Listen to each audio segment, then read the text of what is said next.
मेरा कातिल ही मेरा मुंसिफ है, क्या मेरे हक में फैसला देगा। सुदर्शन फकीर साहब द्वारा लिखे गए ये शेर मैं उत्तराखंड के सीएम, कोटद्वार के डीएम और एसपी साहब की नजर पेश करना चाहता हूँ। इस पहाड़ी राज्य का शासन मानो पत्थर जैसा कठोर हो गया है। व्यवस्था खराब करने वाले खुलेआम सड़कों पर नारेबाजी कर रहे हैं। इंसानियत के लिए खड़े होने वाले डरे हुए हैं। उनका काम ठप हो गया है। पुलिस ने उन्हें थाने में बिठाया, केस लिखा। बहादुर दीपक ने जब पत्रकारों के माध्यम से अपनी आवाज देश भर में पहुंचाने की कोशिश की तो पुलिस ने बैरिकेड लगा के पत्रकारों को ही कोटद्वार की सीमा के बाहर रोकने का फैसला ले लिया गया। कहा गया कि पत्रकारों के कोटद्वार जाने से व्यवस्था का संकट पैदा हो रहा है। सोचिए, पिछले 2-4 दिनों में सबने देखा है कि व्यवस्था का संकट कौन पैदा कर रहा है और कौन लोग मुंह में दही जमाए चुपचाप ऐसा होने दे रहे हैं। तो आइए एक साथ मिलकर उत्तराखंड के सीएम, जिले के डीएम और राज्य की पूरी सरकारी हलके को संविधान की याद दिलवाते हैं। 26 जनवरी को कोटद्वार के बाजार में 70 साल के वकील अहमद की दुकान पर कुछ बजरंग दल के कार्यकर्ता आ धमके। उन्हें दुकान के नाम बाबा स्कूल ड्रेस पर आपत्ति थी। वो चाहते थे कि ये नाम बदला जाए। उन्होंने इसके लिए दुकानदार से कहा कि आप नाम बदलिए। जहां ये सब हो रहा था उससे ठीक बगल में ही एक दूसरी दुकान पर बैठे जिम ट्रेनर दीपक सामने आए और उन्होंने बजरंग दल कार्यकर्ताओं से कहा कि नाम नहीं बदला जाएगा। अगर इलाके के हिंदू अपनी दुकान का नाम बाबा रख सकते हैं तो मुस्लिम भी ये नाम रख सकते हैं। भीड़ ने उनका नाम पूछा तो दीपक ने एकजुटता दिखाने के लिए खुद को मोहम्मद दीपक बता दिया।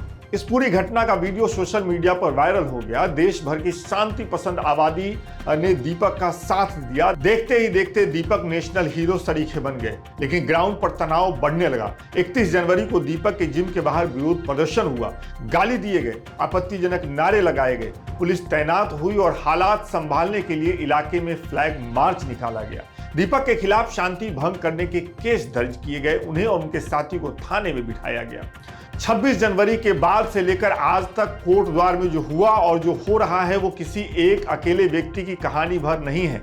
ये पूरे राज्य सरकार की विफलता की कहानी बन गया है। ये अब उत्तराखंड के समूचे सिस्टम के खत्म होने की कहानी बनता जा रहा है। एक आम बहादुर नागरिक को खुलेआम टारगेट किया जा रहा है। उसका काम ठप पड़ गया है। उसका परिवार डर के साए में जी रहा है। उसकी बेटी स्कूल नहीं जा पा रही और इस सब के बीच मुख्यमंत्री पुष्कर सिंह धामी चुप हैं।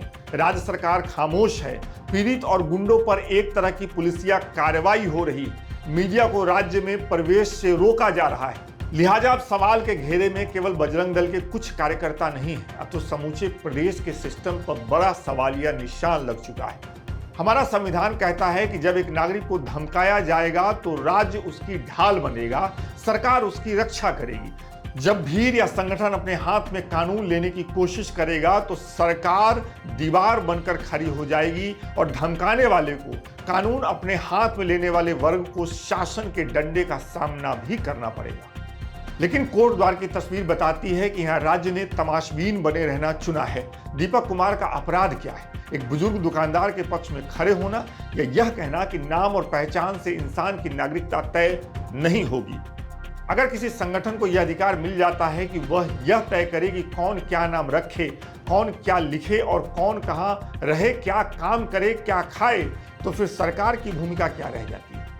फिर मुख्यमंत्री का पद किस काम के लिए रह जाता है? उत्तराखंड के मुख्यमंत्री पुष्कर सिंह धामी संविधान की शपथ लेकर बैठे हैं। किसी संगठन की नहीं।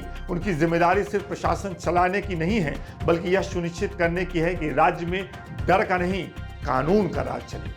लेकिन इस पूरे मामले में मुख्यमंत्री की ओर से कोई स्पष्ट बयान नहीं आया और ना ही कोई सख्त संदेश आया। उन्होंने तो औपचारिक रूप से इतना भर भी नहीं कहा कि कानून हाथ में लेने की इजाजत किसी को नहीं है। दीपक और बुजुर्ग दुकानदार से मिलना, उन्हें साहस देना तो दूर की बात है। होना तो ये चाहिए था कि जैसे ही वीडियो वायरल हुआ उनकी तरफ से एक साफ बयान आता, सार्वजनिक बयान आता जिसमें व्यवस्था खराब करने वालों और व्यवस्था को बनाए रखने वालों के लिए और उनके लिए लड़ने के लिए साफ साफ फर्क किया गया होता। लेकिन ऐसा कुछ भी नहीं हुआ। उल्टे दीपक और उनके साथी पर एफआईआर लिखा गया, उनको थाने में बिठाया गया। वहीं हंगामा करने वाले चुपचाप सड़कों पर घूमते रहे, नारेबाजी करते रहे। यह चुप्पी सामान्य नहीं है। यह चुप्पी सवाल पैदा करती है। जब पुलिस की मौजूदगी में किसी नागरिक को धमकाया जाता है और कहा जाता है तुम टारगेट पर हो, तो यह सिर्फ धमकी नहीं होती, यह राज्य की नाकामी का सार्वजनिक ऐलान बन जाता है। उत्तराखंड के मुख्यमंत्री पुष्कर सिंह धामी को यह जवाब देना होगा कि राज्य में अब कानून की परिभाषा क्या सड़क पर तय होगी, क्या संविधान से ऊपर अभियान हो गए हैं, क्या बजरंग दल जैसे संगठन तय करेंगे कि किस दुकान का नाम क्या रखा जाए। तो फिर पुष्कर धामी सरकार किस लिए है, उनकी भारी भरकम सरकारी अमला किस काम के लिए है? क्या आप सिर्फ सोशल मीडिया पर त्योहारों से संबंधित शुभकामनाएं पोस्ट करने भर के लिए हैं? क्या उतने भर के लिए आप मुख्यमंत्री हैं? सीएम साहब, सिर्फ एफआईआर दर्ज होना समाधान नहीं है। सवाल यह नहीं है कि कितने एफआईआर दर्ज हुए, सवाल यह है कि एक नागरिक के अधिकारों के साथ खड़े रहने वाला दीपक और उसका परिवार आज डर और धमकियों के बीच जीने के लिए मजबूर क्यों है। वो ये कतई डिजर्व नहीं करते। सीएम साहब, याद रखिए, अगर पीड़ित को डर लग रहा है और धमकाने वाले आत्मविश्वास से भरे हैं, तो यह सब प्रत्यक्ष प्रमाण है कि आपके राज्य में व्यवस्था उल्टी खड़ी है। बार बार कह रहा हूं, अब ये मामला केवल दीपक का नहीं है या उनके परिवार का नहीं है, यह हर उस नागरिक का मामला बन चुका है जो ये सोचता है कि अगर कल को मेरी बारी आई तो सरकार मेरे साथ खड़ी होगी या नहीं। अगर आज इस सवाल का जवाब नहीं दिया गया तो कल यह सवाल और जोर से पूछना पड़ेगा। राज्य की सबसे बड़ी जिम्मेदारी यह नहीं होती कि वो विवाद को मैनेज करे, उसकी जिम्मेदारी यह होती है कि वो न्याय का पक्ष साफ साफ चुने, क्योंकि लोकतंत्र में सबसे खतरनाक चीज विपक्ष का शोर नहीं होता, सबसे खतरनाक चीज होती है सत्ता की चुप्पी। और जब मुख्यमंत्री चुप रहते हैं तो डर बोलने लगता है।